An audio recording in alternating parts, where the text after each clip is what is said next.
그러니까 그런 부분들이, 그러니까 그 운동이라는 부분도 그렇고, 그러니까 음식도 사실은, 그러니까 아까 말씀드린 것처럼 실제 결국은 그 뭔가 내 몸이 바꿔지고 마음이 바꿔지고 하는 부분들의 결정적인 건 결국 생활에서 기반이 돼야 된다.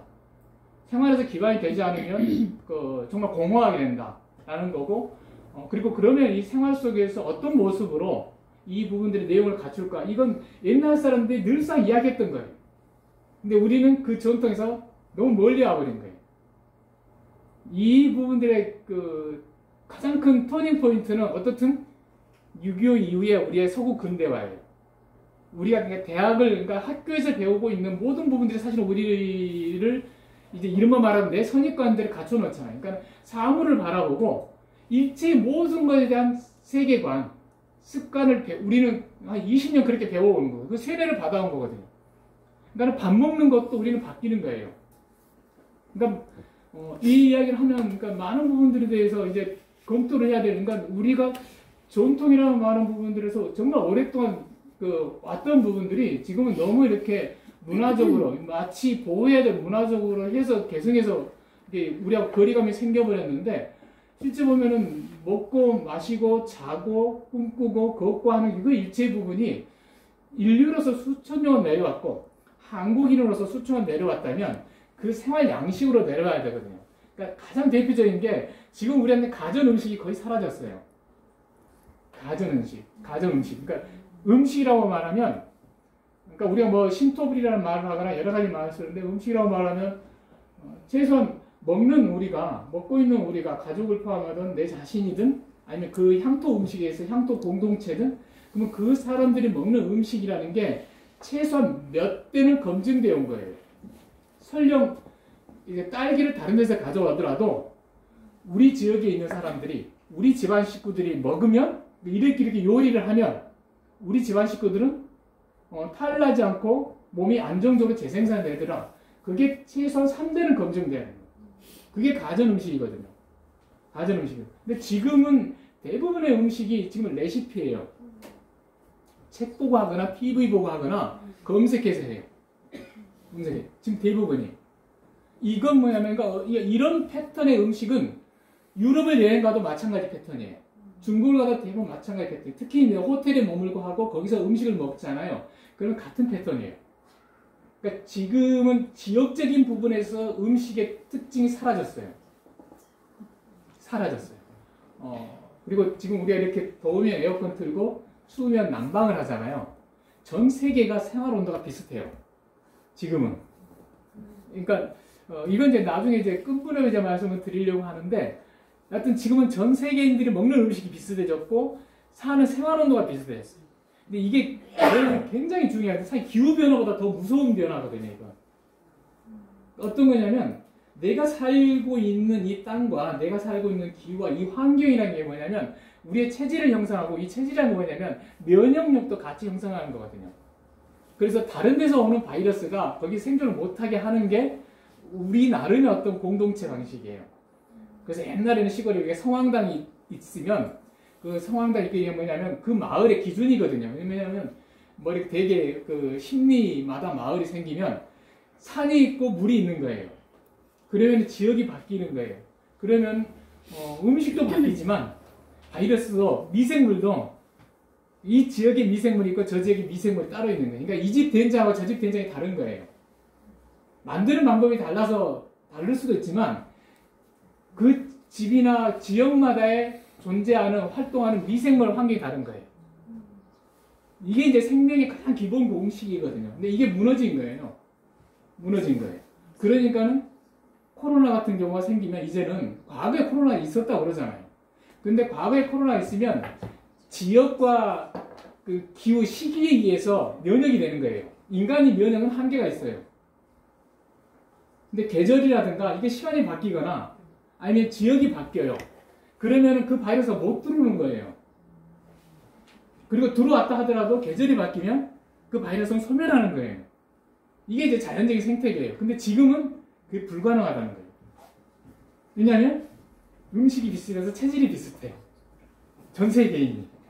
설령 백색, 흑색, 황색이라 할지라도 체질이 거의 비슷해지고 있고, 동시에 생활 환경이 비슷한 거예요. 거의 다 일일 생활권이고 전 세계가. 하여튼 많은 게 바뀌었는데 그 바뀐 부분에서 그런 거죠. 결국에는 이제 이 생활이라는 부분에 이야기하려고 하거든요. 그러니까 어떻든 그러니까 사람이 뭔가 건강하게 살고 싶고 그러니까 스스로 개선되고 싶다라고 말을 할 때 그 부분에 관계된 특별한 어떤 문화적인 양식이 발전해 있거든요. 그게 이제 이른바 말하면 뭐 수행 문화든 아니면은 그 또 다른 형태의 문화든 좀 특별한 형식으로 비일상적인 모습으로 발전해 온 건 맞아요. 근데 그 비일상적인 모습은 일상생활 속에서 기반이 안 되면 그 비일상은 거의 의미가 없더라는 거죠. 근데 그 일상은 뭐냐면 생활이라는 거고 그 생활의 대부분은 시그주라는 거예요. 시그주라는 거예요. 그래서 이제 차로 돌아가면 그거거든요. 사실은 가까워서 전통 그 이야기를 드렸지만 우리가 밥이 뭐지? 차가 뭐지? 없어요. 개념이 없어요. 유감스럽게도. 몰라요. 밥을 그렇게 먹음에도 불구하고 밥이 뭐지? 근데 막연하게는 알아요. 근데 그런 부분들이 그러니까 요체가 뭐냐면 동양에서는 제일 중요한 게 서로 간의 약속이라고 그러거든요. 근데 그 약속의 시작은 개념이거든요. 개념이거든요. 근데 그런 부분들에 대해서 전통이 사라졌고 그 전통의 자리에 우리는 이제 식품 영양학이라든가 이런 부분들로 대체된 그 상차림이라든가 음료라든가 이런 것을 즐겨 마셔요. 그 중에서 가장 대표적인 거 뭐냐면 서양적인 사고방식으로 구성된 이 상차림이에요. 되게 칼로리 따지고 성분을 따지는 거예요. 그건 뭐냐면 성분 따지는 건 요 밖에 있다는 말이죠. 밖에 이제 음식이 있습니다. 차도 마찬가지고 술도 마찬가지고 그러면 얘가 탄수화물이 어떻게 되고 칼로리가 어떻게 되고 비타민이 어떻게 되고 이걸 따지는 거예요. 그러니까 이건 뭐죠? 실험실적인 데이터거든요. 근데 동양인들은 우리는 뭐라고 생각하냐면 먹어보면 안다고 말하는 거예요. 그러니까 그래서 그냥 밥을 맛있다고 잘 먹었다가 다르거든요. 맛있다는 일단 그 자리에서 이게 어떻지라는 그에 대한 평가예요. 잘 먹었다는 뭐냐면 이게 내 몸에 들어와가지고 내가 소화해가지고 나가는 것까지 잘하는 거. 이게 잘 먹었다. 근데 정말 그날 음식 잘 먹으면서 그 다음날 아침에 확인할 수 있는 잘 나가야 돼요. 이게 잘 먹었다가 되거든요. 그러니까 그 이야기는 뭐냐면 그러니까 음식이라든가 이런 수음이라든가 음식이라든가 차라든가 밖에 있는 대상물에 대해서 동양적인 사고방식 그러니까 우리의 사고방식이 뭐냐면 주체적이라는 거예요. 내가 소화할 수 있느냐예요. 저게 내 안에 들어와서 어떻게 되지? 이게 중요하다는 거예요. 그래서 유아 음식이 있고 노인 음식이 있는 거예요. 그러니까 영양가만 따져가지고 이게 보약이야. 그럼 얘들한테 주거나 어르신한테 주면 어떻게 되죠? 소화를 못하면 그건 독이에요. 독이에요. 근데 그런 경우들이 굉장히 많다는 거예요. 그러니까 비타민이 얼마고 이게 단백질이 얼마고 이건 실험적인 데이터고 막상 그걸 먹어야 되는 내가 이것을 어떻게 소화할 수 있지? 이게 정리가 안 되면 의미가 없어요. 근데 그런 부분들 주체적인 어떤 음식, 주체적인 어떤 차, 주체적인 술도 마찬가지거든요. 술 좋은 거죠, 애초에. 근데 좋은 술이 이게 이상하게 됐단 말이죠. 근데 그렇게 정리가 되지 않고 막연하게 야 이게 비싸고 칼로리가 많고 단백질이 많으니까 뭐 이렇게 뭐 어디서 이게 해왔고 누가 해왔고 했으니까 이게 좋은 거야 먹어. 이거 어마어마한 독재거든요. 어마어마한 독재를 올리거든요. 이게 너무 유행하는 거예요. 너무. 그러니까 그런 부분들의 방향을 일단 턴하는 것. 한번 뒤집어 보는 거. 뒤집어 보는 거. 그러니까 가장 일상이 중요하다. 생활이 중요하다. 밥 먹고 옷 입고 주거 문화 이게 너무너무 중요하다. 이게 거의 99.9%다. 그 다음에 수음을 하든 명상을 하든 그 다음에 가는 거야. 그 다음에. 근데 다만 그 부분에 해당되는 그러니까 우리가 접하고 있는 생활문화 개념이 정말 한국식이 있는데 우리의 식이 있는데 우리 가족 우리가 대대로 내려온 게 있는데 이런 부분들에 대한 계승이 얼마나 되어 있는가. 그러면 이 계승에 대한 부분에 대해서 대신 우리의 밥상이라든가 뭐 호흡하시는 분들은 숨상이라고 해야 되겠죠. 차상이라고 해야죠. 술상이죠.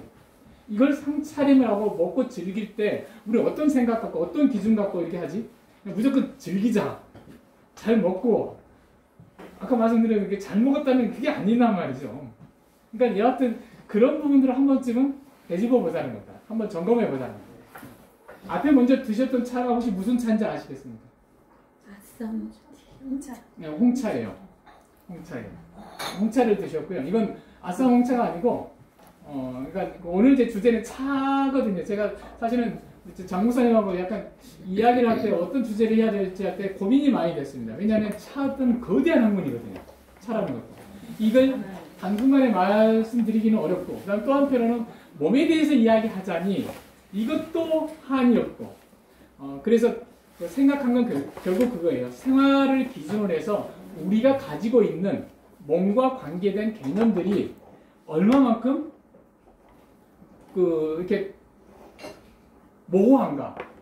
근데 그 개념만 조금 정리하고 방향만 턴해도 정말 새로운 걸 다시 시작할 수 있다. 그러니까 건강이든 뭐든. 그 부분이고 그 과정에서 차가 너무너무 중요하다. 그 이야기를 드리려고 하거든요.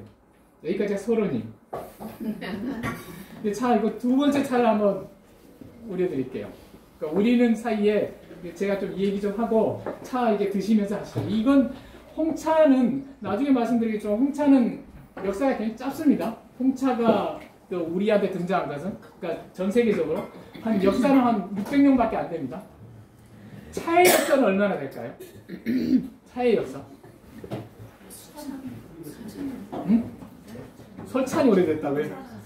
설찬이 오래됐어요. 수천 년. 이게 사실은 이런 얘기들은 사실은 여기서 여러분들하고 하기 참 어려운 내용들이 많아요. 많은데 여기에 이제 운남에 있는 차나무예요. 이게 800년 된 거예요. 800년 된 건데 이것보다 더 오래된 게 있습니다. 근데 이건 근데 야생종일까요? 재배종일까요? 야생종. 재배한 겁니다. 그러니까 운남에 3200년 된 차나무가 있습니다. 지금도 살아있어요.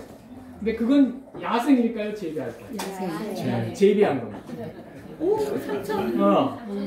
그러니까 요 채는 그거예요. 우리가 또 하나, 그러니까 아까 말씀드렸던 대로, 그러니까 한국 사회에 현재 유행하고 있는 건강과 관계된 굉장히 그 오해나 애국을 조장하고 있는 또 하나의 흐름이 웰빙이에요. 그러니까 아까 말씀드린 웰빙도 90년대부터 등장했어요. 그죠? 그러면서 그게 지나면서 또 문제가 더 심각해지니까 힐링이 등장한 거예요. 그러니까 90년대는, 그러니까 80년대에서 90년을 넘어가면서 우리만 그런 게 아니고 전 세계가 상당히 많은 패러다임에 많은 변화들이 있는 겁니다. 근데 한국 사회에서도 나타난 것만 하더라도 뭔가 르네상스적인 다시 복구하려고 하는 거예요. 뭔가 과거에서 가져오고 새로운 걸 설계하고 싶은 거예요. 그러면서 등장한 것 중에 웰빙인데 웰빙은 굉장히 서양적인 마인드예요. 이것도 아까 말씀드렸던 대로 밖에 이렇게 영양분이 이렇게 많아, 이렇게 좋은 게 많아. 예를 들면 뭐죠? 현미가 유행하죠, 그 당시에. 채식이 유행하죠. 그 다음에 생과일이 유행하죠. 이걸 유행시키. 왜냐하면 생과일에 영양분이 풍부하거든요. 생야채, 이렇게 야채 즙 짜아 먹고 이게 굉장히 붐을 불어요. 이건 또 굉장히 이른바 말하면은 비주체적인 거예요. 이것도 독재예요. 밖에서 강요하는 거예요. 영양분이 많아. 문제는 내가 소화시킬 수 있나요? 그러니까 뭐냐면 녹색을 띠고 있는 식품들 있죠. 엽록소가 있는 거. 이것은 독성이 더 많아요. 우리한테. 그래서 대대로 우리가 생 그대로 먹어도 되는 야채 뭐가 있죠? 검증된 거? 상추밖에 없어요. 그 어떤 것도 다 독이에요.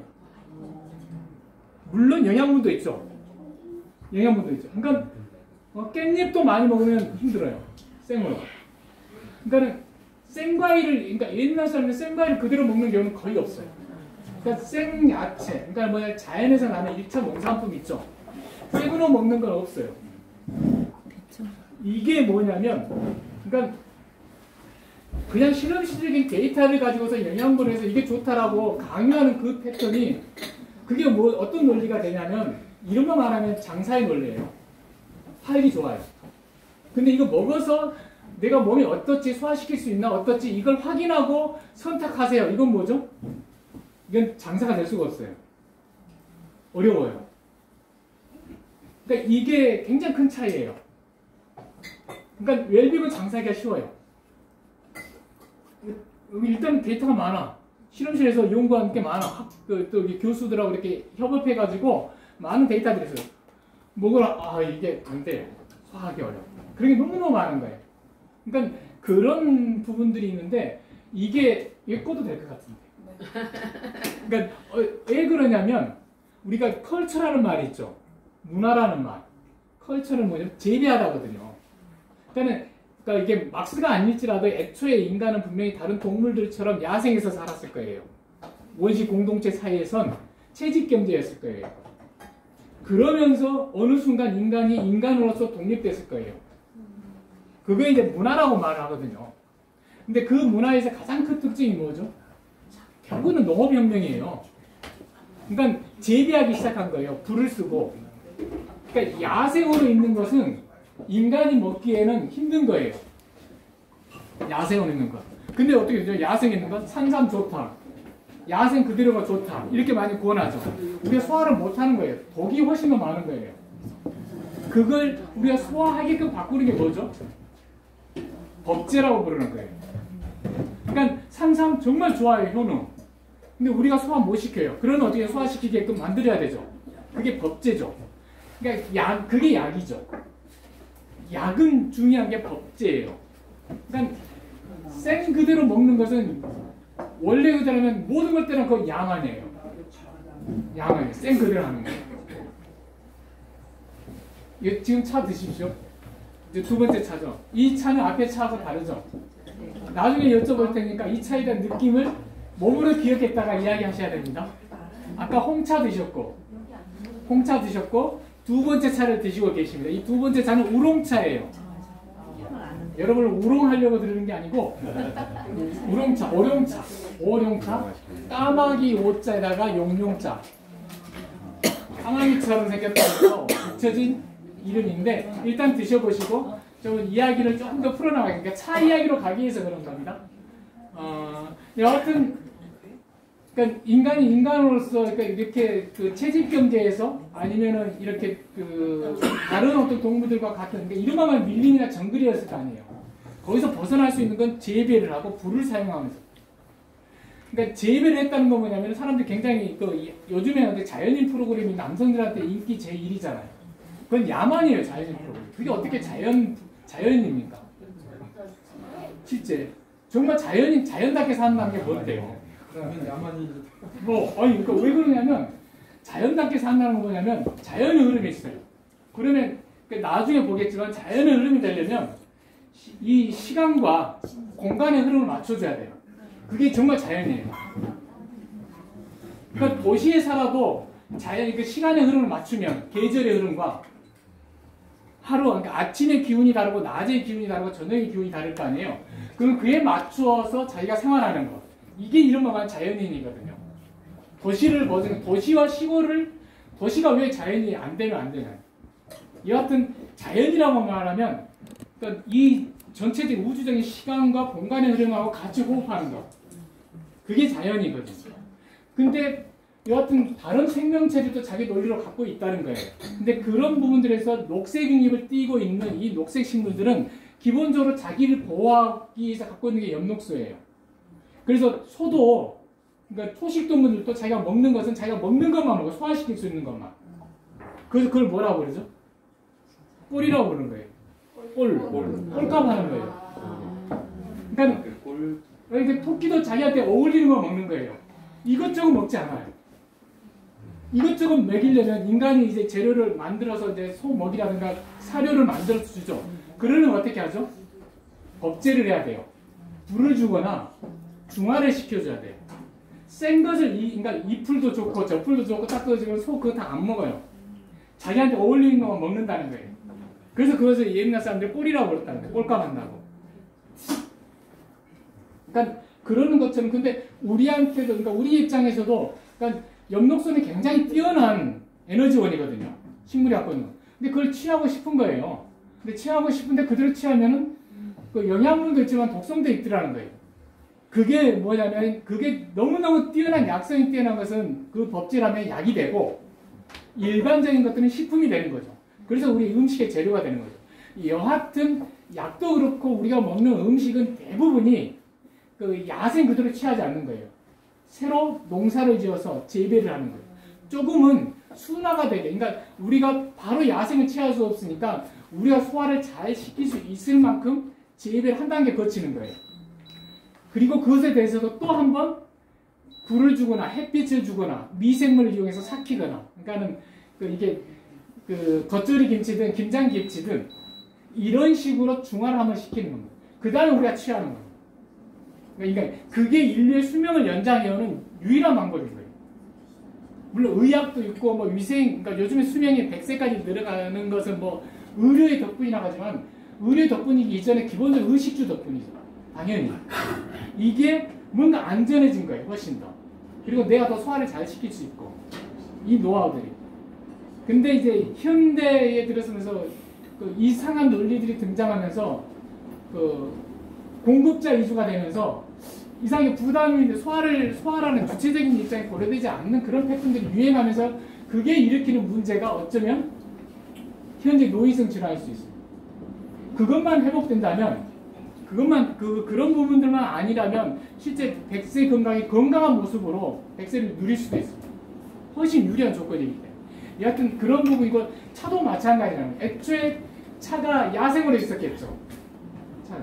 근데 애초에 그러니까 이건 이제 약간 이제 각설하고 추상적인 얘기를 드리면 인간의 몸을 재생산하는데 일단 밥이 제일 중요했어요. 음식이 제일 중요했습니다. 음식이 제일 중요했는데 여하튼 이 음식은 채식이든 육식이든 다 기본적으로 생명체를 취하는 거거든요. 그렇기 때문에 음식은 공짜가 없다고 말하죠. 그러니까 반드시 내 몸에는 독이 같이 생긴다는 거예요. 왜냐하면 다른 생명체를 취했기 때문에. 그러니까 채식하시는 분들 많잖아요. 독이 있을 수밖에 없어요. 훨씬 더 강한 독이 있을 수 있어요. 육식보다. 그렇죠? 그건 어떻게 장담 못 하잖아요.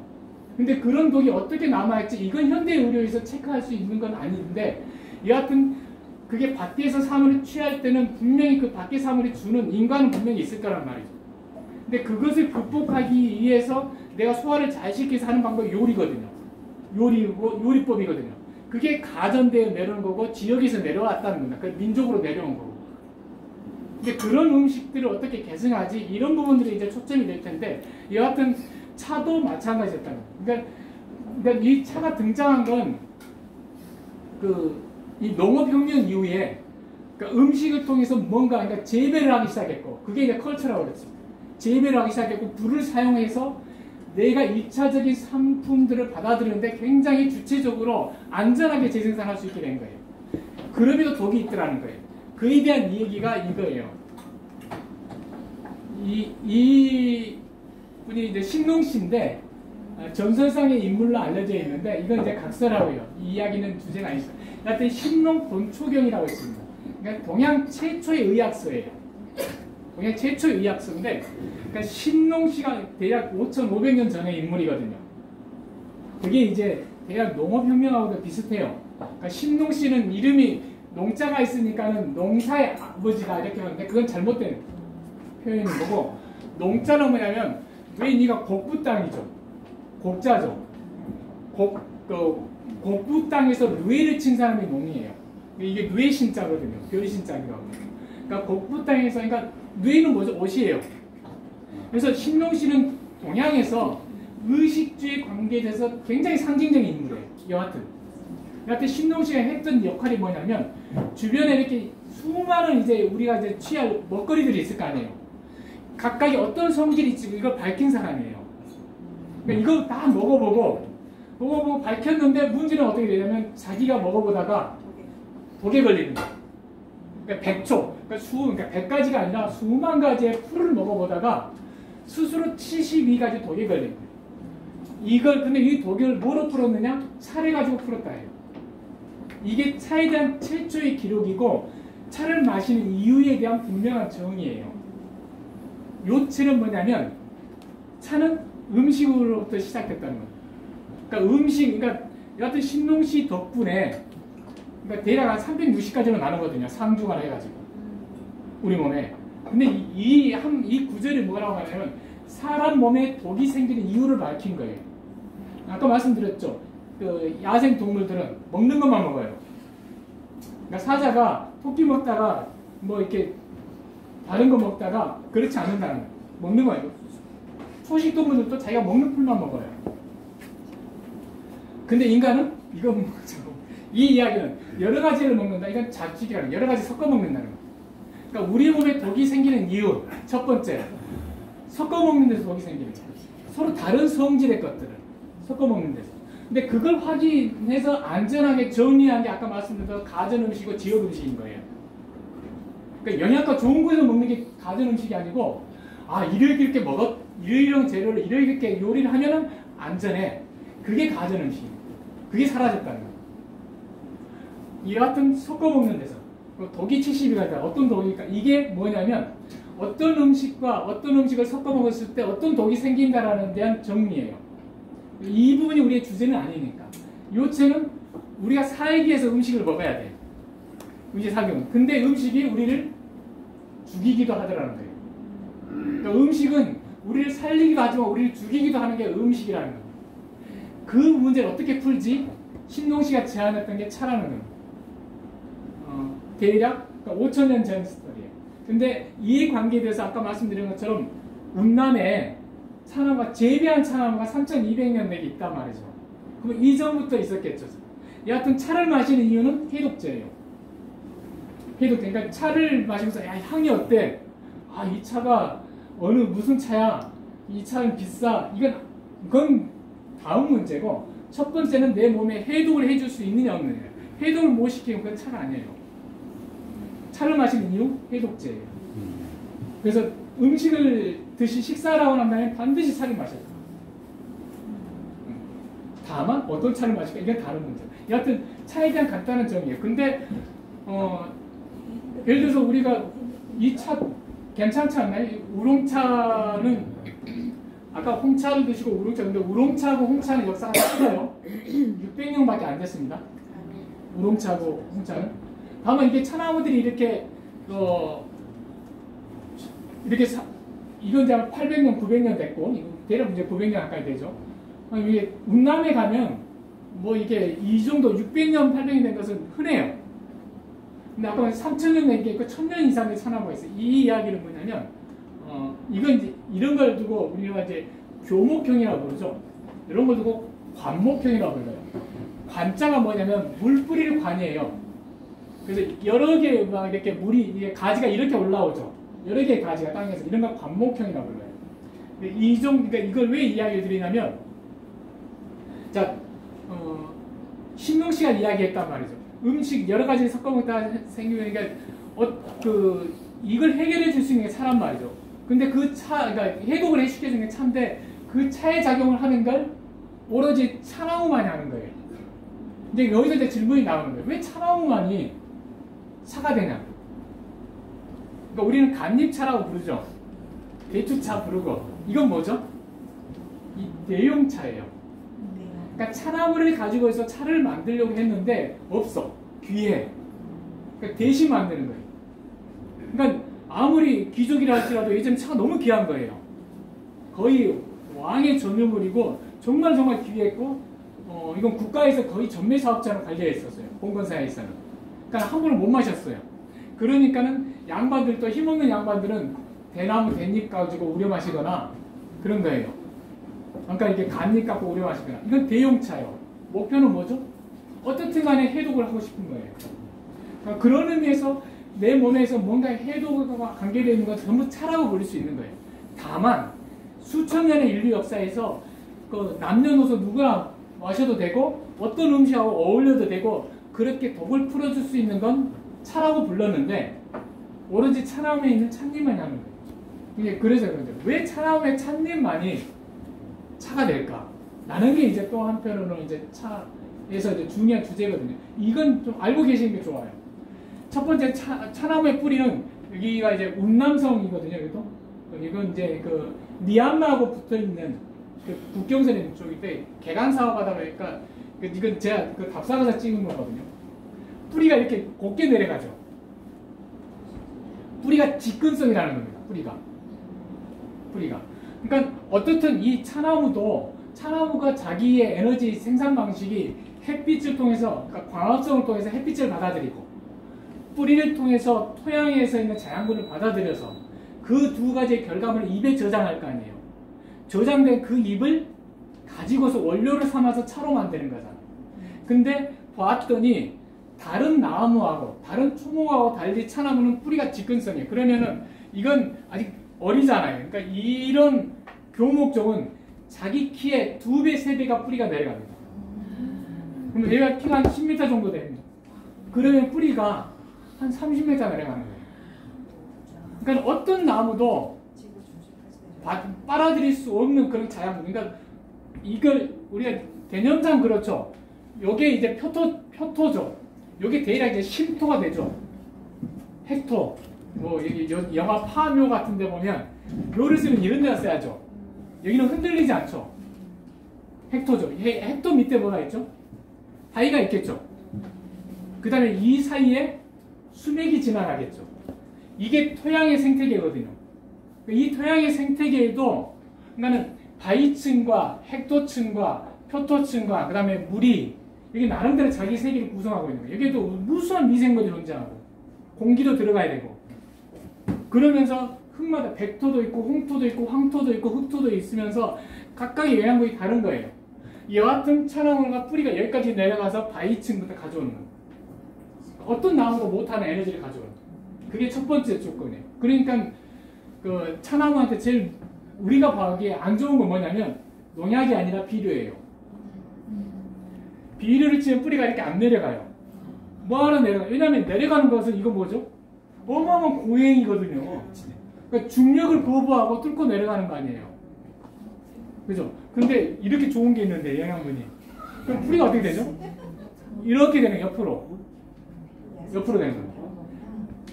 보이지 않고 우리시죠? 그래서 예, 저걸 한번 보여드릴게요. 지금 우롱차를 드셨습니다. 우롱차라는 것은 나중에 설명을 드리고 저건 이제 보이차를 오늘 3가지를 우려드릴 거예요. 시간이 없어서 그냥 빨리 일어서셔야 되는 분은 아까비가 될 텐데 갈수록 약간 이제 비싼 차가 저건 이제 작년에 만든 거예요. 어떻게 만드는지는 나중에 이제 설명을 드리긴 할 건데 보이차는 우리 된장하고 똑같은 논리입니다. 된장과학이에요. 된장과학. 저건 뭐죠? 청국장이에요. 그러니까 된장이 있고 청국장이 있고 낫또 계열이 있어요. 낫또가 뭔지 아시죠? 네. 아시는구나. 뭔데요? 다른 균들은 다 살균하고 바실리우스 균에서 딱 우생조과 하나만 살아남게 하는 거예요. 과학적으로 그걸 기입하는 거예요. 그러니까 콩에 그러니까는 위생적이긴 하지만 면역력이라는 측면에서 보면은 청국장이 뒤떨어져요. 된장보다는 훨씬 뒤떨어져요. 근데 맛있어요. 괜찮아요. 여하튼 저걸 이제 우리 겁니다. 그래서 저건 약간 청국장 계통이고 된장 계통. 된장도 10년 된장 그런 건 무지무지하게 귀하죠. 그런 논리입니다. 여하튼 드시면서 이야기 들으시면서 하시죠. 여하튼 비료가 너무너무 무서운 거예요. 비료. 근데 겉보기에는 비료 준 놈들이 훨씬 때깔이 좋아요. 그러니까 그렇게 해서 마시잖아요. 그러면은 아까 신동씨 이야기대로 해독제가 안 되고 오히려 독이 쌓여요. 그런 게 너무 많아요, 사실. 야생차를 먹나? 야생차는 크게 의미가 없어요. 아까 말씀드린 대로 야생차나무라고 하는 것 자체가 몇 가지 이게 개념이 정리해야 돼요. 이게 사람이 관리하지 않아서 야생차인지 애초에 이 품종이 야생 품종인지. 그러니까 우리가 벼하고 똑같아요. 애초에 품종이 그러니까 그 다음에 심으려고 종자는 이렇게 별도로 두죠. 종자쌀이 있죠.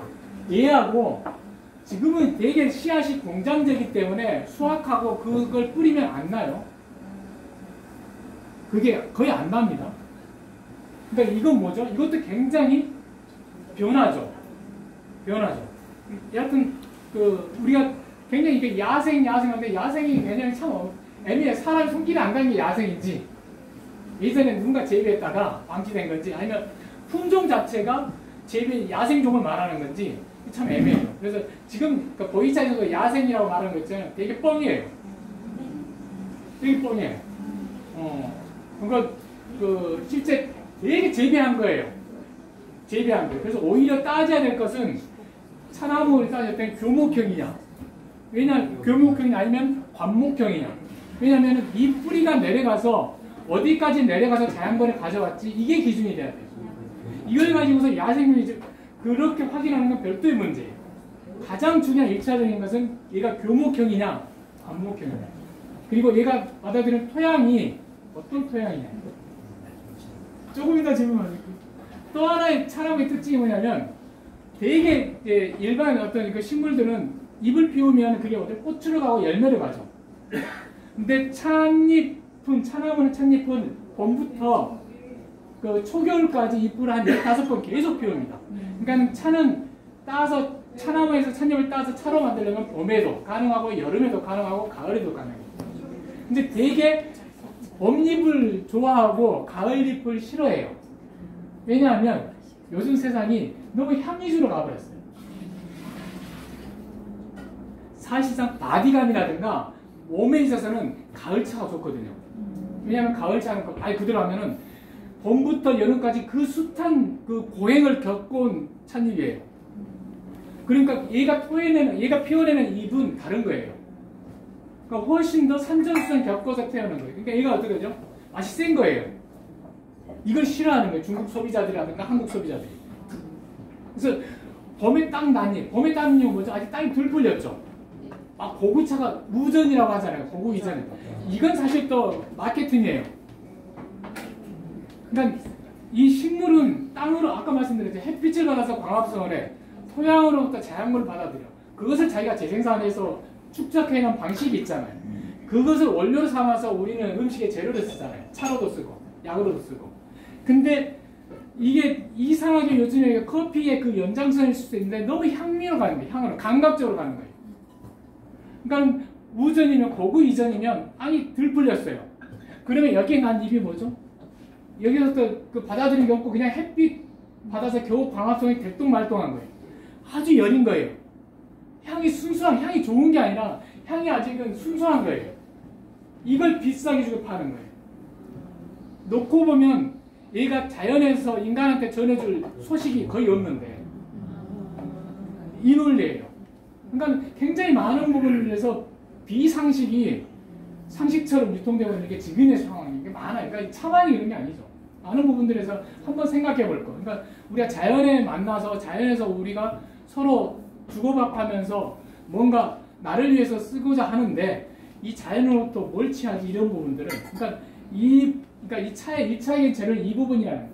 그래서 차나무만이 차가 된 것, 뿌리가 직근성. 직근성에서 또 하나 중요한 건 뭐냐면 해로운 물질들을 흡수를 안 한대요. 차나무가 기가 막히게. 이거 식물학자들이 연구. 그러니까 이 찻잎이 꾸준히 왜 이게냐면, 다른 초목들은 자기의 어떤 생식 계통에 의하면 잎을 피우고 이게 꽃을 피우고 열매를 맺잖아요. 그럼 이 잎을 따면 이 잎에는 기본적으로 독성이 있다고 그랬죠. 왜냐하면 이 잎은 자기 꽃을 피우기 위해서 있는 거예요. 인간한테 주려고 있는 게 아니에요. 다른 동물한테 주려고 있는 게 아니거든요. 논리로 보면.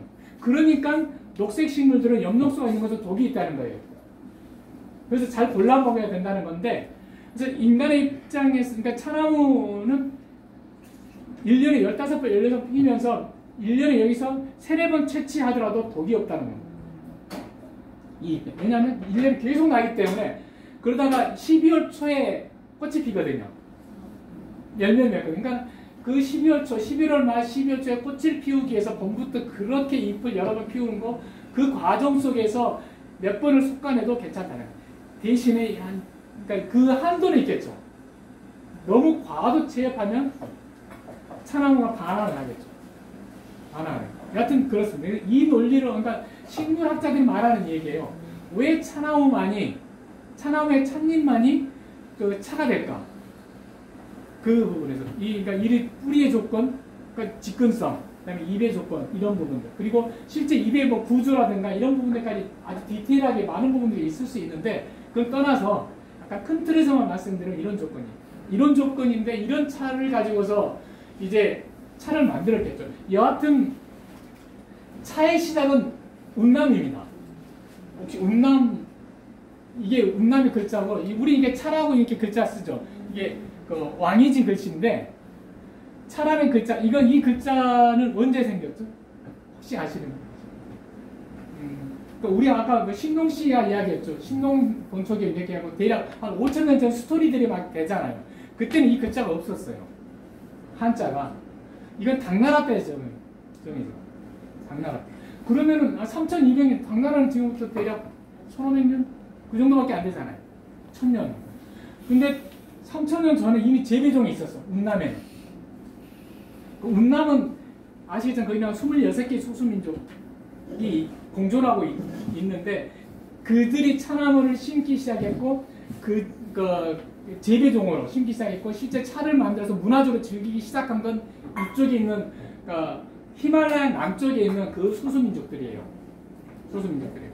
근데 여기는 우리처럼 그 지도상으로 보면은 이게 그 서남하고 우리는 동북이잖아요.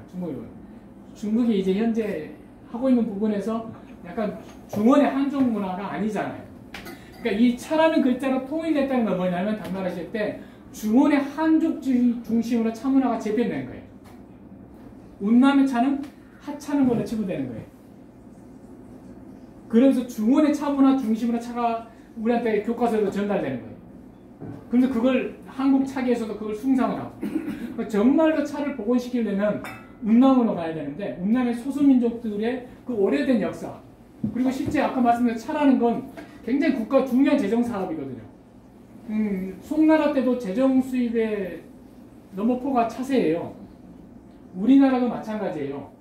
뭐 저는 잘 모르지만 연구자들이 가면 그 조선시대에 정조 때 매겼던 그 세금 중에서 제일 많은 세금이 무당세고 두 번째가 차세였다고.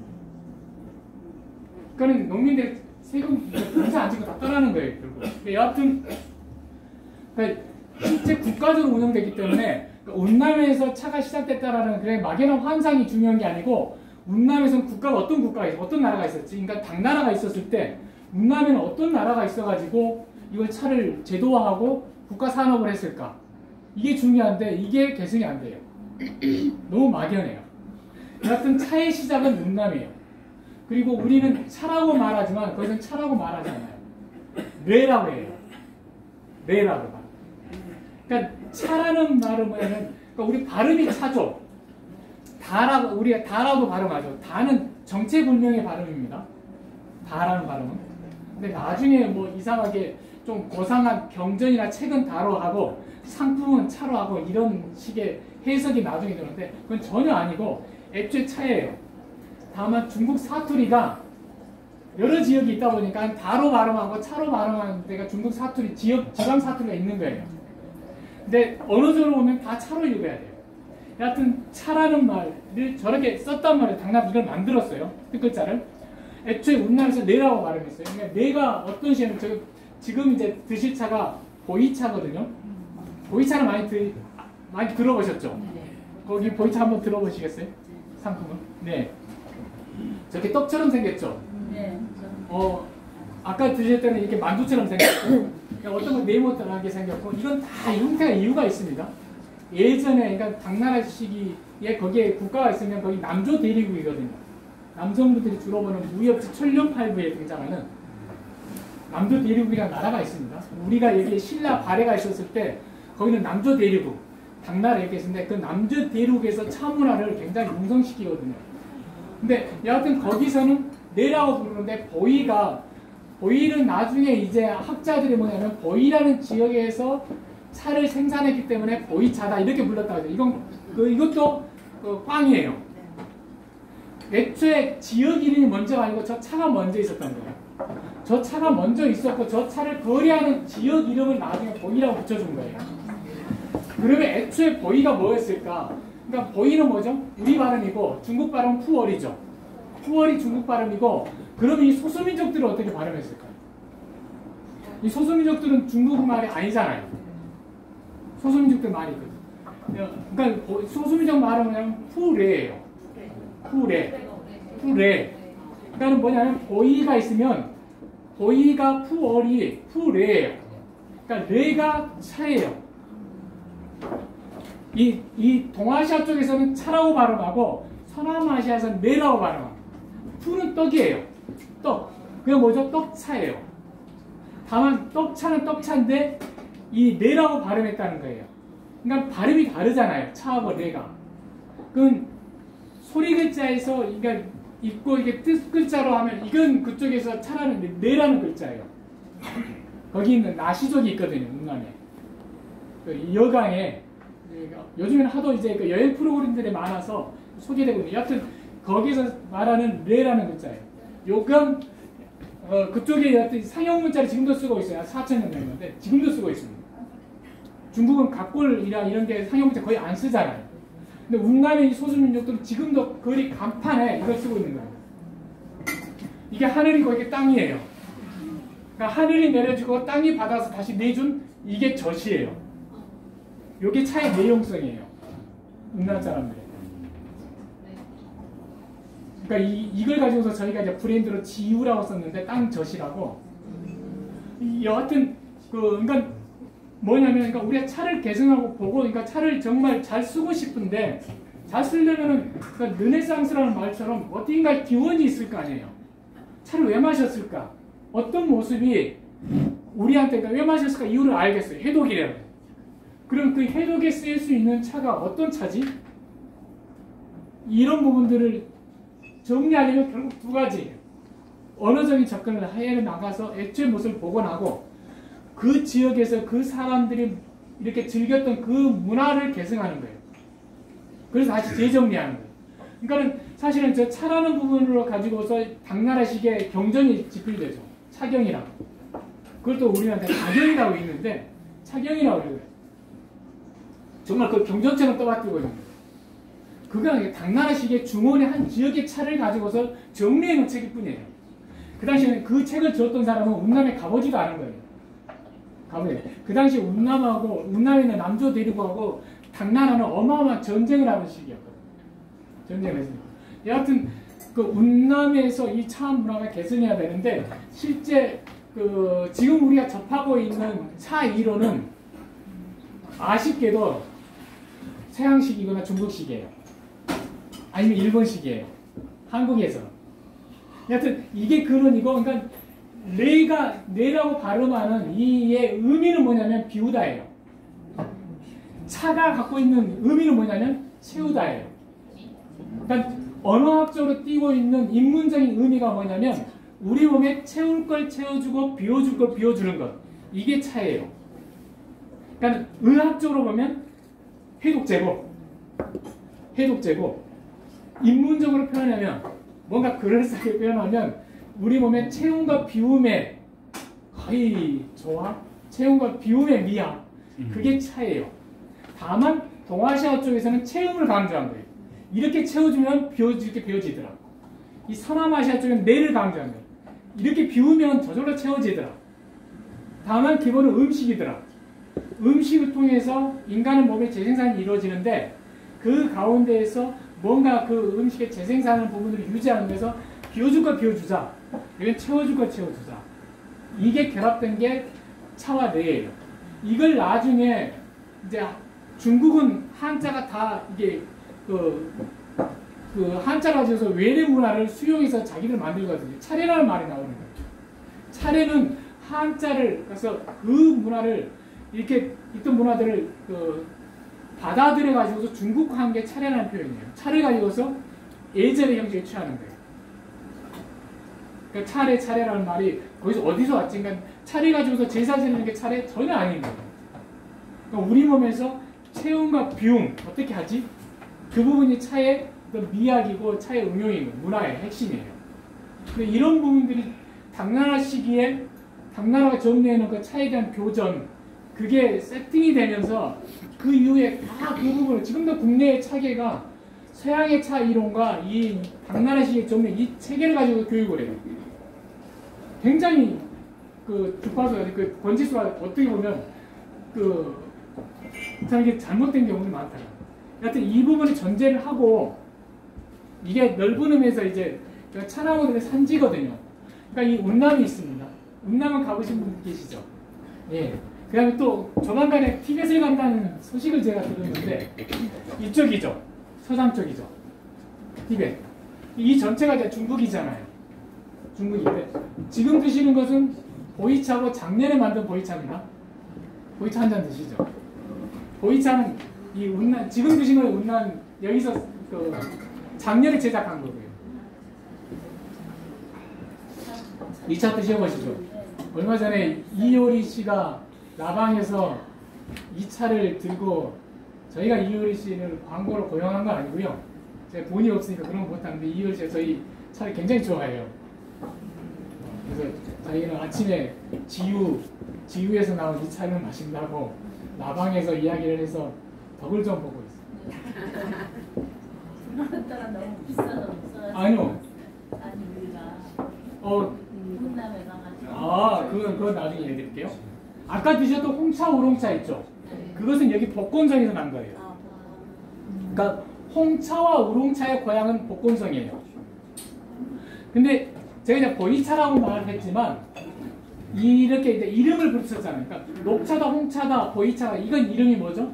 최근에 붙인 거예요. 그러니까 그 이전에 예를 들어서 당나라 시기만 하더라도 이런 개념이 없는 겁니다. 명나라 시기만 해도 이런 개념이 없는 겁니다. 이런 홍차, 우롱차가 이런 개념이 나온 건 최근 현대사예요. 여하튼 차나무와 차가 시작된 것은 이 운남입니다. 그러니까 운남에서는 보이차만 있는 게 아니고, 그러니까 우리가 이제 이 차에 대해서 김치로 같이 생각해야 돼요. 그러니까 우리가 워낙 지금은 이게 마케팅 상이 가지고 영향을 너무 많이 받아가지고 녹차다, 홍차다, 우롱차다, 막 백차다 이렇게 많거든요. 이 개념을 일단 놓고 일단은 김치 개념으로. 김치는 딱 두 가지가 있습니다. 종류가. 그죠? 겉절이 김치와 김장김치. 그러니까 한자로는 어떻게 되죠? 포체와 효체예요. 그러니까 중국은 파오차이라고 부르죠. 김치를. 파오차이. 그러니까 당가둘 포자. 그러니까 중국 김치 많아요. 중국이 김치를 세계 문화유산으로 등록했잖아요. 그럼 맞아요. 왜냐면 자기는 김치 많거든요. 근데 우리에도 김치도 있고 중국식 김치가 있는 거예요. 우리의 김치는 효체예요. 만약 특징이 있다면 효체와 포체가 있는 겁니다. 그러니까 겉절이 김치가 있고 김장김치가 있는 거예요. 그런 형태로는 차도 겉절이 형태의 차가 있고 김장 형태, 그러니까 미생물 발효차가 있고 그냥 숙성된 그런 차가 있는 거예요.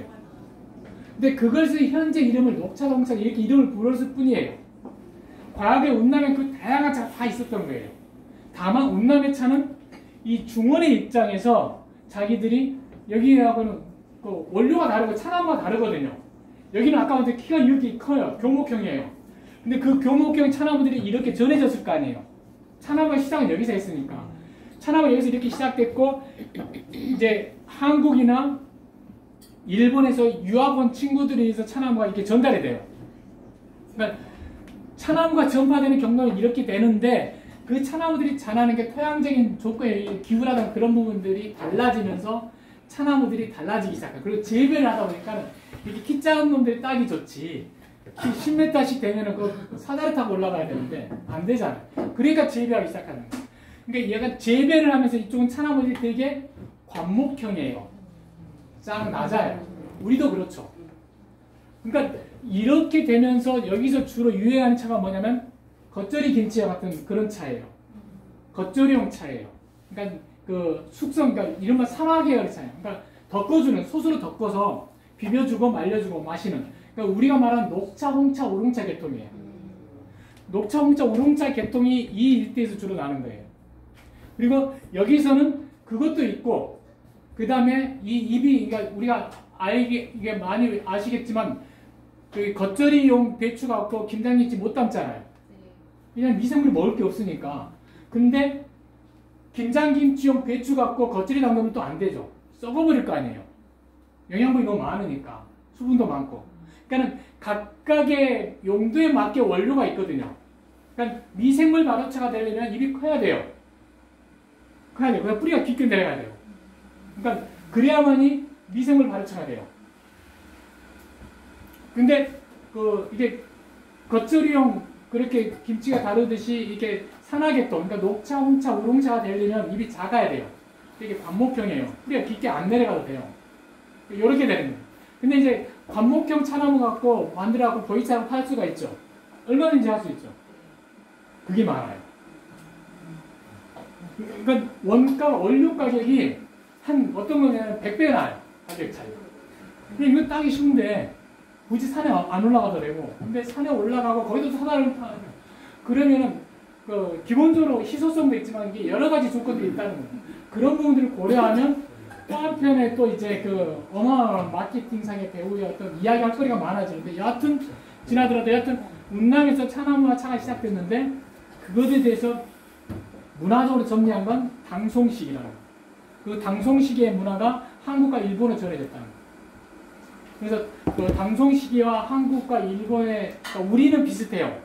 그래서 우리도 그 고려라든가 조선시대 한국의 차는 어떤 차인지 아시죠? 지금의 녹차가 아니죠. 제가 한국의 녹차를 가져오긴 했는데, 저 녹차 패턴이 아니고 예전에 우리는 떡차라고 불렀어요. 그러니까는 그 지금의 녹차차로 만든 다음에 쪄가지고 떡판 같은 데 넣고 덩이를 져요. 그러니까 우리 약과처럼 만들 겁니다. 예전에 차를. 조선시대까지, 조선 후기, 그러니까 실학자들이 이렇게 실학 운동할 때, 그러니까 다산, 정약용 선생이 얼마나 차를 좋아해서 자기 호를 그렇게 지어요. 그러니까 그 당시에 굉장히 이게 바람이 불었거든요. 왜냐하면 이게 백성들의 건강을 회복하는데 차만한 게 없는 거예요. 차 부흥 운동을 했던 거예요. 그리고 재정수에도 도움이 되고, 차 부흥을 했는데 이게 이제 정조하고 마차에 생겨요. 여하튼 이건 이제 다른 얘기니까 넘어가고, 여하튼 애초에 우리 차도 떡차였어요. 떡차였는데 이건 미생물 발효차는 아닙니다. 그러니까 김장김치 형태는 아니고, 그러니까 사마 형태인데 겉절이용 그런 차인데 이걸 쪄가지고 덩이를 져서 대롱대롱 매달아요. 그러면 이게 산화되고 여기 미생물도 않겠죠. 그러니까 구수해요. 그러니까 우리의 전통적인 차는 구수한 거예요. 지금의 녹차는 뭐죠? 푸르딩딩하죠. 이건 전통적인 차는 아니에요. 애초에. 근데 이게 바뀌어요. 그래서 그러니까 신라시 조선 후기까지만 하더라도 우리의 차는 이렇게 그 구수했어요. 떡차를 해가지고. 근데 그 일본이 그 식민지를 삼으면서 우리나라를 자기들은 녹차 하부 기지로 삼아요. 그러니까 일본은 그 당송 시기에 중국에서 차문화를 수입한 다음에 자기들이 신규하고 결합해요. 그러니까 신을 만나는 의식을 집행하는데 차가 너무너무 좋은 거예요. 몸을 경건하게 하니까. 근데 거기에 어울리는 차로 중국에서 유행했던 말차를 좀 변화시켜요. 그래서 이들은 뭐냐면은 차나무도 재배도 굉장히 부드러운 차나무를 재배하고, 그리고 그것을 아주 어린 잎을 따서 가루로 내서 말차로 마십니다. 그리고 그 말차는 그 찻잎 그대로 먹는, 엽록소를 그대로 먹는 거잖아요. 그 속을 깨끗이 비워주는 거예요. 그러니까 그 의식을 집행하는데 너무너무 정신을 맑게 하고 좋은 거예요. 그래서 이것을 도로 붙여서 차도를 이렇게 승화시키고, 나름대로 차문화가 신규하고 결합된 형태로 승화돼요. 이게 일본 차문화의 특징이에요. 근데 여기에, 그러니까 과거에 이제 조선시대만 하더라도 차나무들이 억셌어요. 우리나라 차나무들. 그러니까 야생 비슷하게 하면은 야생이라고 표현해서 좀 그렇게 하는데 약간 억셌어요. 근데 이 차나무들을 다 바꾸고 아부다키종이라고 아주 연한 차나무를 다 심는 거예요. 물론 이게 절 옆이나 산간에는 그건 뭐 의미가 없으니까 그건 놔두고 넓은 땅에 그렇게 바꿔주는 거예요. 1930년대 되게. 일본 회사에 의해서. 그리고 40년대 모든 여자 고등학교에 일본 다도를 배우게 하는 거예요. 그게 지금까지 오는 한국 차문의 한 부분이에요. 이게 한 패턴이에요. 근데 이제 2000년도부터 우리 조선의 전통의 차가 있었는데 그 남쪽에서 그걸 다시 부흥시키자 라고 하면서 이제 다시 복원하고 있는 거예요. 이 떡차를 굉장히 복원하고 있고, 그리고 또 한편으로 한국 시장에 들어온 게 중국차가 어마어마하게 들어오고 있고, 근데 중국차가 들어오고 그 이제 일본의 기존의 문화가 있어요. 그래서 되게 그 이렇게 약간 그 나름대로 이렇게 사회적으로 저명 인사들이 했던 패턴은 한복 입고 일본 이렇게 그 차 형식을 집행하는 형식이 많았었어요. 그게 많았고, 지금은 중국차가 이렇게 이것도 중국에서 수입한 겁니다. 그렇죠? 중국에서 수입한 겁니다. 근데 이 부분이 들어왔는데, 그러니까 이 말씀을 드리려고 하거든요. 그러니까 차가 현재 우리가 만나고 있는 차가 어떤 차들이 있지? 이걸 좀 정리를 해야만이, 야, 이걸 해독도 된다는데, 뭐도 된다는데, 어떤 뭘 차를 마실까? 요 이야기를 하려고 하는 거예요. 우리가 만날 차 지금 너무너무 다양해졌어요. 그러니까 지금 제가 보이차를 마시고 있잖아요. 이건 조선의 어떤 왕도 마셔보지 못한 겁니다. 이 보이차를 조선의 왕. 근데 아까 홍차 드셨죠? 그 홍차는 예, 우리 시절. 예. 두 번째 차를 우리겠습니다. 보이차 저게 아까 이거 작년에 만든 보이차고요. 저거 2003년도에 만든. 2003년도에 만들었고 저것도 만든 방법은 약간 청국장 계통의 방법으로 만들었어요. 그러니까 청국장 계통이라 말하면 어떤 건지 좀 이따 설명을 드릴게요. 내용이 어렵죠? 일반적으로 보이차를 하면 우리가 알고 있는 상식에서는 굉장히 오래돼서 우리가 그건 이제 요 현재를 이야기 드릴게요.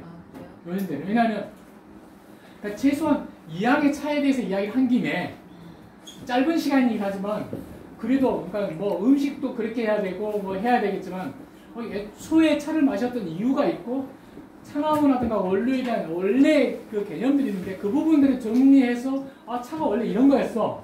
이런 이유 때문에 마셨고 이런 원료로 이렇게 만들었고 이러이런 차들을 이렇게 즐겼어. 라는 게 좀 정리가 되고 그 다음에 역사적인 변천 과정을 통해 가지고 자본이든 아니면 다른 상인의 논리든 그런 분들의 그런 논리에서 변화됐단 말이에요. 변화된 현실을 두 개를 비교를 해봐야 돼요. 그냥 내가 이제 접한 게 그러니까 내가 접한 게 다가 될 수 있잖아요. 그걸 기준으로 일반화시키면 정말 이렇게 어려워진다. 차의 세계도 너무너무 크거든요. 그래서 일단은 약간 틀을 한번 잡아보고 그러니까 이런 말 말하면 기원에서 왔던 흐름을 한번 잡아보고 현재 우리가 만나고 있는 차가 어떤 흐름들이 있지? 이걸 비교해보자는 거예요. 그런 의미로 보면 그러니까 아까 말씀드린 운남에는 다양한 차가 애초에 발전돼 있었습니다. 수천 년 전부터. 근데 그러니까 당나라는 미생물 발효차가 아니라 그러니까 산화계통. 그러니까 지금 우리가 말하는 이게 녹차 계통이긴 하지만 당나라 시대도 이렇게 약발이 다 됐나 보군요. 이 아르지인데 배터리가 저기 있는데. 됐네요. 아닌데.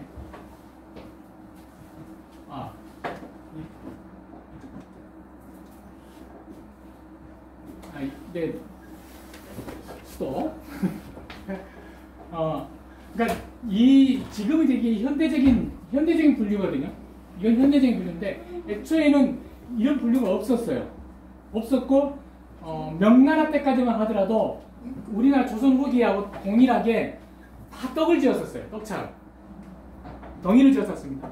근데 명나라를 세웠던 주원장이 차를 만들 때 덩이 짓지 말라고 명령을 내립니다. 이렇게 다 산차로 만들라고 명령을 내립니다. 이유는 몽고족하고 싸움 때문에 했어요. 그러니까 명나라 이전이 원나라였잖아요. 원나라 몽고족은 지금도 하루에 4번 식사를 하면 한 번만 제대로 밥을 먹고 3번은 새끼는 거의 다 차하고 그러니까 젖하고 말젖이든 우유젖이든 그 젖하고 거기다 생강 넣고 뭐 귀리 넣고 그거에서 말하는 수유차를 마셔요. 수유차. 그러니까 인도에서 말하면 짜이 이런 계통. 이게 눈물이 차거든요. 짜이가. 정말 눈물이 차거든요. 이건 나중에 설명드리는데 여튼 그러니까 몽고족들은 그 무사들도 말등에 보면 차를 끓이는 도구로 다 싣고 다닙니다. 차가 생명이에요.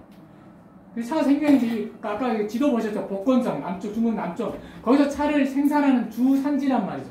그러니까 어마어마하게 가져가는 거예요. 또 차는 중요한 산업원인데. 그러니까는 주원장이 몽고족을 물리친 다음에 생각해보니까 이게 억울해. 그리고 그러니까 그래서 딱 칙령을 내리는 거예요. 덩이 짓지 마. 그럼 어떻게 되죠? 차가 이만큼 되죠, 부피가. 그리고 차를 만들기 훨씬 쉬워지는 거예요. 그러면서 이렇게 이게 덩이 짓지 않고 산차 형태로 이렇게 차를 하면서 그러니까 이 찻잎이 가지고 있는 그 녹색이라든가 수분, 그러니까 이게 찻잎이면 이게 수분이 한 70%고 나머지는 한 30% 정도 엽록소거든요. 그래서 이것을 어떻게 변화시키지? 이게 차를 만드는 방법이에요. 그러니까 이 녹차는 뭐냐면 그러니까 명나라 때 이제 한 200년 동안 실험을 거쳐서 이게 등장한 겁니다.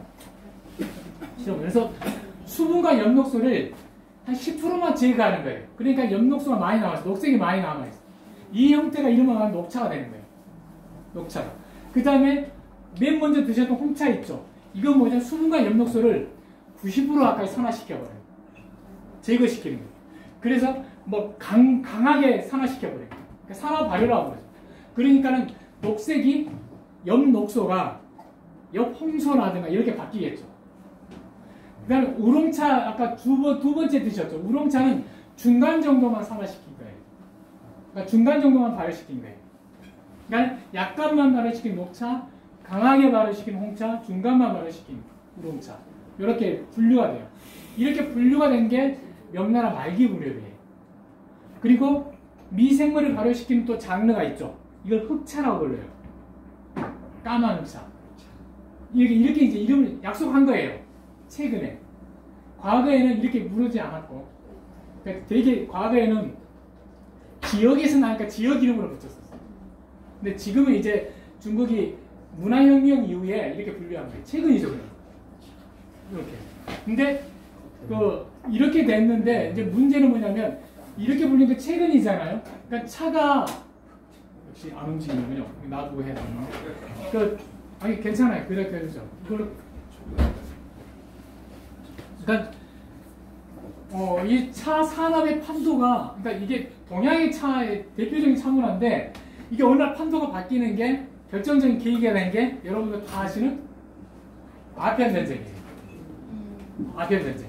그러니까 청나라 중기 무렵에 청나라가 유럽에 영국에 수출했던 것에 차만 그러니까 차, 도자기, 뭐 약재, 비단 이런 굉장히 많이 수출했을 거 아니에요. 그 당시 청나라 제1위니까. 차 많이 드십시오. 20년 된 보이차가 옵니다.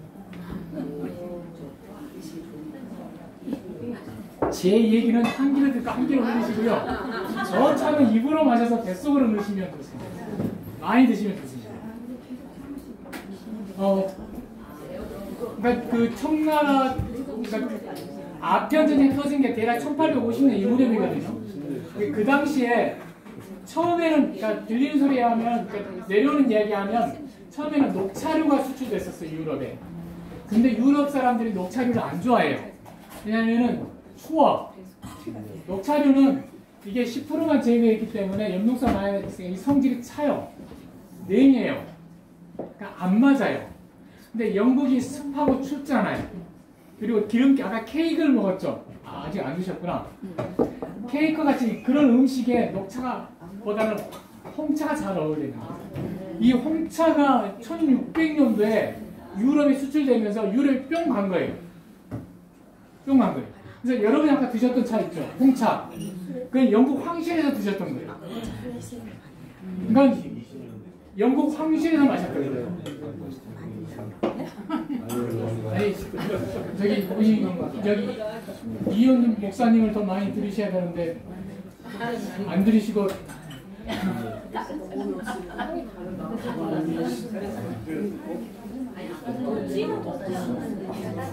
지금 질문해도 되나요? 예, 잠깐 차 드실 때 질문하시면 됩니다. 네. 이제 한국에서 질문하지 말라고? 아니요. 그냥 제 개인적인 궁금한데 네. 그게 맞는지 궁금해서 여쭤보는 거예요. 네. 이게 중국에서는 물이 안 좋아서 차가받더라고 다들 아시는 내용인 것 같은데 독일에서도 물이 안 좋아서 맥주가 불탔다고 그게 진짜 사실인지 그리고 또 하나는 그렇다면 저는 이제 수돗물을 이제 끓여서 마시는데 그걸 없애고 계속 차를 마셔야 되는지 엄청 궁금해서 그걸 이야기를 맨 끝에 했으면 좋을 것 같은데 하여튼 지금 드리죠. 타이밍이 안 맞은 아니 괜찮습니다. 어차피 저희가 한 3000년도 이야기했다가 5000년도 이야기하는 마당에 그 부분에 대해서 약간 이렇게 되는 거예요. 사실은 우리가 오해하는 것 중에 하나가 야 중국 음식이 어때 이런 경우도 있죠. 근데 중국은 아까 보셨듯이 너무너무 넓어요. 그리고 수많은 민족이 있습니다. 그래서 광동 음식이 다르고 이게 북경 음식이 다르고 상해 음식 다르고 운남 음식 다르고 사천 음식이 다르거든요. 그러면은 중국의 사천 음식이다, 중국의 북경 음식이다, 중국의 뭐 상해 음식이다 이렇게 말을 해야 돼요. 중국 너무너무 크거든요. 그러니까 중국의 이야기를 왜 드리냐면 중국에 어느 지역에 물 안 좋은 지역이 있어요. 분명히 있거든요. 이 상해나 이 일대는 태오라는 호수물을 쓰니까. 근데 중국에서 운남에 이쪽 물 너무너무 좋아요. 그러니까 그 이유가 뭐냐면 지금의 현대 중국의 어떤 부분들을 가지고 설명하기 위해서 가끔 이제 그런 이야기 하다 보니 그게 일반화되다고 보고요. 그러니까 전혀 그러니까 중국이란 그러니까 차나무가 있는 곳에서는 이렇게 생각해야 됩니다. 그러니까 아까 이렇게 차나무 지역을 보셨잖아요.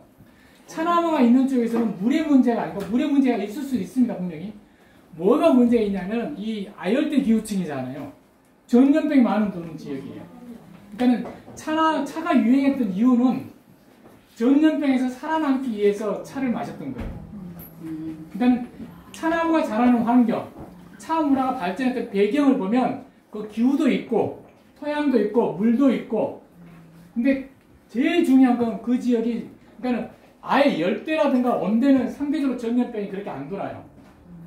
아열대 지역이 굉장히 습하고 덥고 하면서 기온차가 심하면서 특히 여기는 그 되게 그 고산 기후 그런 부분도 있거든요. 그래서 그 차나무가 유행하는 지역에 여러 가지 조건이 있는데 분명히 물의 문제 있을 수 있습니다. 아까 말씀드린 음식의 문제 때문에 분명히 차를 마셨으니까. 그냥 음식이 먹는데 안 좋은데 그러니까 그런 부분들이 있거든요. 그러니까 물이 안 좋을 수도 있고 음식이 안 좋을 수도 있고 이런 배경들이 분명히 있는데 이 결과물로 사람들에게 전염병이 너무 쉽게 도는 거예요. 그게 이제 차문화를 발전시켰다는 거고요. 그러면은 이제 아까 두 번째 말씀하셨던 건데 그러면은 그러니까 아까 말씀드린 대로 우리한테 동양적으로 그러니까 어떻게 이제 한국식으로 정립된 개념이 있어요. 밥이라는 게 있습니다. 물이라는 게 있어요. 약이라는 게 있고 차라는 게 있고 술이라는 게 있고 다양한 옷도 있고 집도 있고 이런 것처럼 다양한 개념들이 이렇게 나름대로 수천 년 동안 우리한테 내려오고 있거든요. 그러면 이게 뭘 말하지? 이런 게 되고 그러면 이 잠깐만 이게 물이라고 하면 우리가 말한다면 다양한 물들이 있거든요. 그러면 우리가 생각하는 물이라는 게 어떤 거지? 이런 부분들이 있을 수 있는데 사실은 그런 의미에서 물은 그러니까 아까 말한 이 찻잎도 그렇지만 우리 몸도 그렇고 세포도 그렇고 70%가 물이거든요. 물은 너무 중요하거든요. 그러면 그 물을 끊임없이 보충해 줘야 되고 끊임없이 순환시켜 줘야 되고 안 좋은 물도 나가야 되고 이 과정이거든요. 근데 그런 물들을 어떤 식으로 보고 봐지 이렇게 좀 이렇게 고민해 봤으면 좋을 것 같고요. 그러니까 그런 과정에서 수돗물이 좋을지 그러니까 수돗물이 좋다라기보다 수돗물일지 아니면은 뭐 이렇게 안반수가 좋을지 백두산물이 좋을지 여러 가지 이야기가 나올 수 있거든요.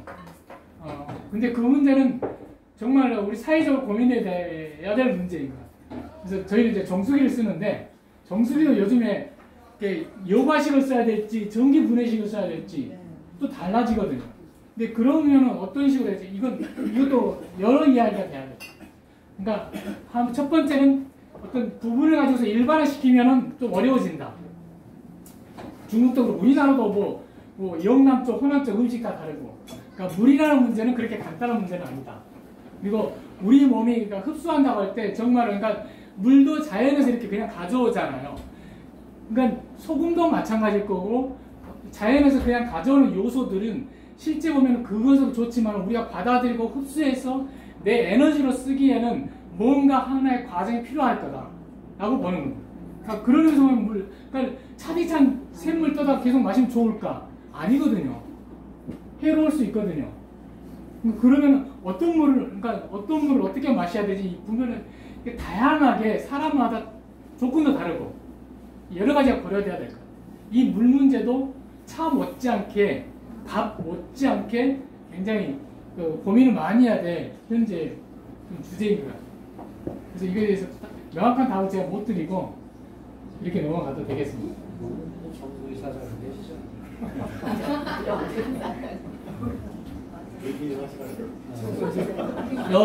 두 번째 차는 어떻습니까? 그러니까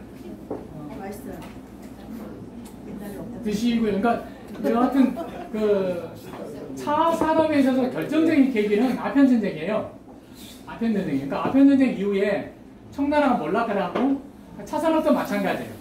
차 산업도 가라앉고 유럽이 차 산업을 주도해요. 유럽이 차 산업을 주도하고 지금의 전 세계적으로 차 시장의 70%는 유럽 공차예요.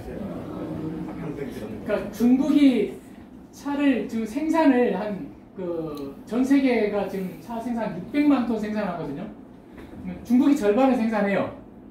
근데 실제 시장을 좌우하는 건 유럽식 홍차예요. 유럽식 홍차. 근데 아까 드셨던 차 있잖아요, 홍차. 그 홍차 아까 말씀드린 영국 황실에서만 겨우 마실 수 있는 건데 귀족들도 못 마시는 차입니다, 그 차는. 근데 지금은 뭐죠? 아까 말씀드린 산업화가 되면서 기계화를 쓰고 하면서 그러니까 조선의 왕들도 못 마셨던 보이차를 영국 황실에서나 마실 수 있는 홍차를 지금 전 세계 인민들이 최저임금을 받는다면 마음만 내면 마실 수 있는 차가 된 거예요. 그게 현재 시점의 차 산업과 문화의 가장 큰 변화예요. 여하튼 그 아편 전쟁 이후에 차 산업을 유럽이 주도하면서 얘네들은 기본적으로 홍차가 이제예요. 홍차. 왜냐면 유럽이 그러니까 아까 독일 이야기도 하셨지만 그러니까 청나라 차가 유럽에 그 진출하면서 그 문화권이 크게 이제 독일 문화권, 프랑스 문화권, 영국 문화권이 있거든요. 근데 이 세 개 중에서 그 차가 가장 그 강하게 자리 잡는 게 영국이에요. 영국은 아예 국민차로 삼아요. 황실에서 칙령을 내려가지고 그러니까 영국에서 맥주를 많이 마셨거든요. 술 못 마시게 하고 다 이 차를 마시게 한 거예요. 홍차를. 그러니까는 재정이 그 역조가 된 거예요. 그러니까는 아편 전쟁 직전에 영국이 그 청나라에 수출한 총액이 한 960만 불? 근데 홍차를 수입한 게 1,500만 불. 홍차만. 그러니까 어떻게 하죠, 영국이? 청나라하고 인도 중간에다가 아편을 심어서 아편을 팔잖아요. 그 당시는 은본위제니까. 그러니까는 그 홍차를 수입하기 위해서 어마어마하게 은을 지불했으니까 그 아편을 팔아서 은을 다시 가져오는 거 아니에요. 그게 아편 전쟁이잖아요. 그래서 아편 전쟁을 홍차 전쟁이라고 부르는 이유가 거기에요. 그러니까 영국이 그래서 최상위급에서 마셨던 차를 아까 드신 거거든요. 그러니까 영국이 생각해 보니까 그 차나와 잘하는 위도상에 자기들의 식민지가 널 즐비한 거예요. 인도, 스리랑카, 케냐 이런 데다. 여기다 차나무를 심으면 되겠네. 그러면서 인도, 스리랑카를 다 개량하는 거예요. 개조하는 거예요. 그리고 그 당시에 그 봉건제니까 인도의 그 농노를 다 해방시켜 주는 거예요. 그러면서 차밭에 노동자로 보내는 거예요. 그러니까 이게 농노들로 있을 때는 주인이 먹여주고 먹고 사는 것은 안정이 되거든요. 근데 노동자로 그 차밭에 팔려간 이 사람들이 먹을 게 없는 거예요. 이 사람들이 먹었던 게 그 허드렛잎, 찻잎하고 우유 끓여 마시는 거예요. 이게 짜예요. 이게 짜예요. 그래서 눈물에 차라는 거예요. 근데 요즘에는 세상이 거꾸로 돼가지고 그게 건강식이 됐네. 그래서 유행하는. 여하튼 영국에서도 마찬가지예요. 영국에서도 국민차로 삼았잖아요. 이 홍차를. 그냥 너무 좋은 거예요. 임상실험하고 하니까 이게 여성들이 한 30년 동안 임상실험한 것도 있고 그러니까 홍차에 대해서 의학적으로 연구를 제일 많이 한 게 영국이에요. 건강이 너무 좋은 거예요. 그러니까 혈액순환도 좋고 뭐 이게 위를 따뜻하게 해주고 녹차는 위를 차게 해주지만 위를 따뜻하게 해주고 혈액순환도 좋고 이렇게 되는 거예요. 그래서 이제 국민차를 삼았는데 이렇게 이제 인도, 스리랑카, 케냐에 이렇게 그 대대적으로 개간해서 어마어마한 양을 생산하거든요. 중국 기술자 데리고 가서 차를 만들죠. 그리고 얘네들은 이제 기계가 발달되어 있으니까 이게 다 이제 하나하나 포장해가지고 파는 거죠. 근데 이 맛이 아까 여러분 드셨던 이 홍차 맛이 안 나는 거예요. 아까 드셨던 홍차는 정말 초A급입니다. 그러니까 유럽에서 유럽에서 홍차를 이렇게 스리랑카나 인도에서 케냐에서 만든 이 맛이 안 나요. 그거 어떻게 되죠? 블렌딩을 하는 거예요. 얼그레이 이런 거 있죠. 이런 것은 이게 원래 그 아까 복건성 무이산이거든요. 무이산. 이 홍차가 이런 맛인데, 그러니까 뭐냐면 홍차는 천연적으로 새콤달콤해야 돼요. 뭘 치지 않아도 그냥 안 친 상태에서 새콤달콤해요. 근데 이게 안 나는 거예요. 새콤달콤함이. 그러니까 달콤함을 내기 위해서 뭐 이렇게 유광이나 과일을 허브하고 새콤함을 내서 과일 이렇게 만드는 게 얼그레이라든가 이런 막 블렌딩티예요. 이게 비싸기만 해. 근데 이 집이 이제 중국은 대량 생산해요. 그런 거. 그러니까 유럽에서 이렇게 원래 원조 그 차가 이렇게 있고, 그 다음에 블렌딩을 하고, 그 다음에 이제 또 그 다음에 뭐가 있죠? 허들의 약간 홍차 같은, 약간 보통 일반적으로 뭐냐면은 새콤한 맛을 위해서 레몬을 치고 달콤함을 위해서 우유를 치는 거예요. 그게 이름만 말하면 중하급 홍차예요. 이게 이제 부르주아들이 마시는 거예요. 근데 뭐냐면 우유를 치면은 그 차에 있는 이 탄닌이나 카페인이 활성 성분들이 중화가 돼요. 그러니까는 영국에서 100년 동안 논쟁이 벌어지는 거예요. 우유를 언제 쳐? 왜냐면 활성 성분을 먹고 싶은데 그래야지 각성도 되고 하니까. 근데 언제 우유를 쳐야지 이걸 제대로 할까? 그 논쟁이 100년 동안 논쟁이 벌어지고 그걸 정리한 사람이 조지 오웰이라는 소설가예요. 이게 영국에서의 홍차 패턴이에요. 이게 그러니까 이름은 우리는 그러니까 요즘 그러니까 레몬을 취하고 우유 취한다 그건 우리 요즘 개념으로 보면 그 홍차도 안 치는 거예요. 홍차도 안 치는 거예요. 그 오리지널 차를 그러니까 지금은 쏟아져 나오는데 그러니까 차 산업도 완전히 바뀌었고 하여튼 지금은 그게 뭐냐면 한국 사회에서는 무한 카페가 어마어마한 카페가 많죠. 그 카페에서 다 파는 게 이 유럽식 홍차예요. 그런 의미에서 한국의 차 산업은 녹차는 일본식, 홍차는 유럽식, 나머지 차는 중국식. 이렇게 이제 시장의 판도를 잡아요.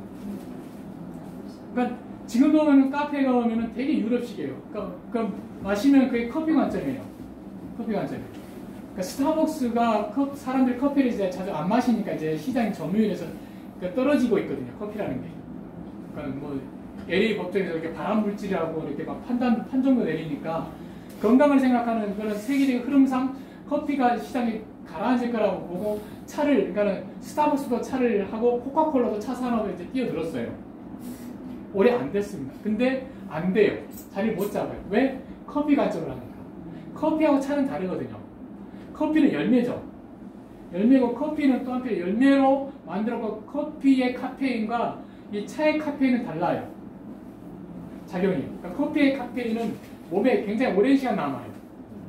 오랜 시간 남아있고 각성이 되고 근데 차의 카페인은 각성을 시켜주는데 빨리 나가요. 빨리 나가요. 그래서 그런 부분 때문에 스타벅스에서 브랜드로 하는 이 차에 대해 굉장히 과학적으로 하거든요. 뭐냐면 커피처럼 어떻게 하면 자극을 주지 이 관점으로 차를 블렌딩해요. 그래서 동양에서 아까 말씀드렸던 애초의 관점 어떻게 하면 해독을 시켜줄까? 해독을 시켜줬더니 몸이 안정이 되잖아요. 그러니까 어떻게 해독을 시키고 어떻게 하면 몸을 안정화시켜주지 이 관점에서 내는 게 동양적인 차의 개념인데 이게 이제 이런 차의 개념들인데 이걸 어떻게 하면 자극을 주지? 그래서 딱 마셨을 때 뭔가 산뜻해야지 소비자들한테 주는 감동이 있으니까 그게 커피의 맛점이거든요. 그러니까 향이 주죠. 근데 그걸 많이 쫓아가요 지금 차가. 그러다 보니까 아까 말씀드린 것처럼 그러니까 아주 어린 힘을 자꾸 쓰고 아주 이렇게 파란만장한 세월을 담아서 그걸 우리한테 전해주는 차를 만드는 게 아니고 하여튼 이 패턴은 최근이 나는 거예요. 그러니까 지금은 이렇게 수만 가지의 차 종류가 우리 앞에 있는 거예요. 그리고 녹차의 세계가 정말 복잡합니다. 그러니까 녹차가 생산량은 제일 많아요. 시장에서 사람들이 선호하는 것은 홍차고. 그러니까 각각의 여기에 쓰려고 하는 차나무는 조금씩 다 달라요. 녹차에 어울리는 차나무가 있고, 아까 뿌리가 다르고 잎의 크기가 다르니까. 홍차에 어울리는 차나무가 있고, 보이차에 어울리는 차나무가 있어요. 원래 달라요. 그러니까 우리나라에 있는 차나무로는 만든다면 녹차하고 홍차를 잘 만들 수 있습니다.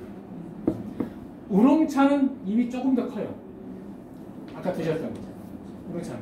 그러니까 우리나라가 가지고 있는 차나무로 우롱차를 만들려면은 일본이 개량했던 그 차나무로는 안 됩니다. 그러니까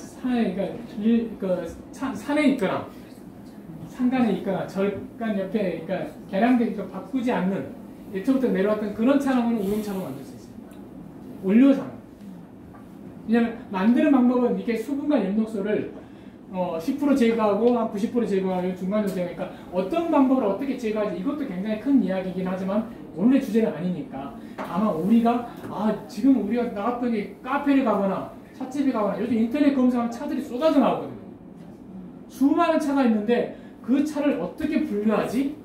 이게 이제 마지막 주제예요. 마지막 주제예요. 이 차는 어떠세요? 아까 보이차가 두 번째 보이차죠? 첫 번째 보이차는 작년에 만든 보이차. 20년 산.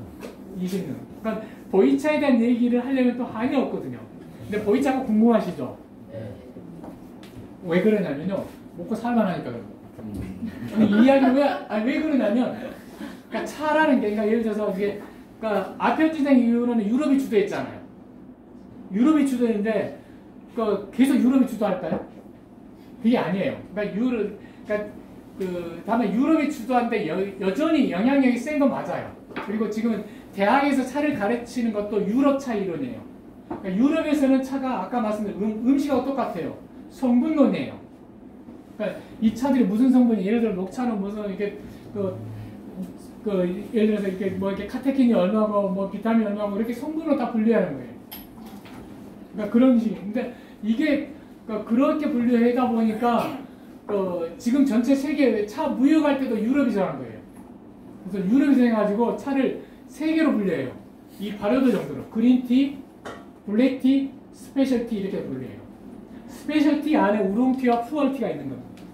근데 자 생각해 보세요. 이거 그린티 하면 이해되시죠? 네. 그렇죠? 이거 홍차를 블랙티라면 이해되시나요?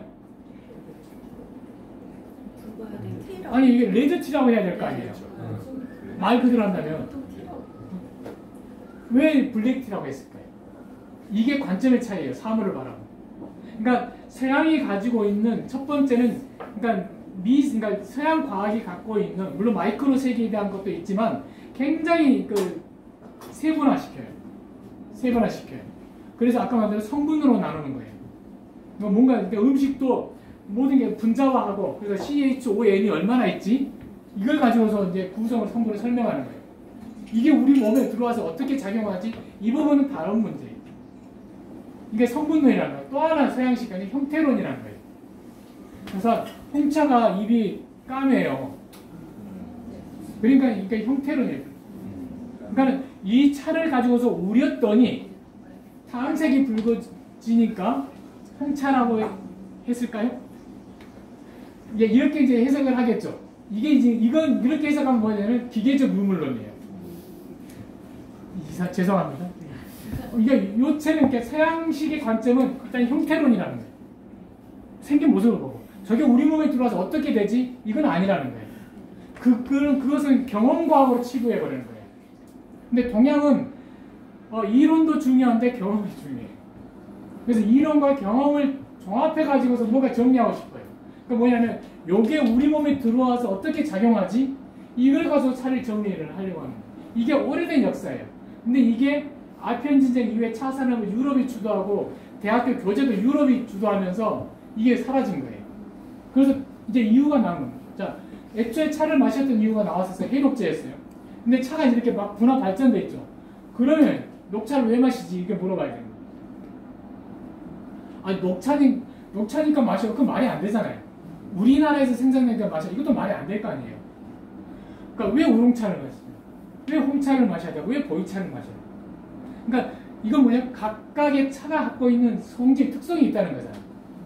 그 특성을 이해해야 되겠죠. 그럼 녹차는 녹차의 성질이 있겠죠. 그럼 보이차도 보이차를 마시는 이유가 있겠죠. 그러면 이제 홍차도 마찬가지겠죠. 이게 이제 동양적인 전통적인 관점에서의 이 이름을 붙였던 거예요. 근데 이 이름을 붙였던 이유가 사라진 거예요. 녹차는 뭐냐면 탕색이 녹색이니까 녹차야. 홍차는 탕색이 붉은색. 실제 아까 드셨던 홍차가 붉은색 아닙니다. 약간 오렌지, 등황색에 가깝습니다. 이거 조금 이따 보이차로 보이겠지만 보이차도 이게 까만색이 아닙니다. 세 번째. 잠깐만. 쉬었다가? 예.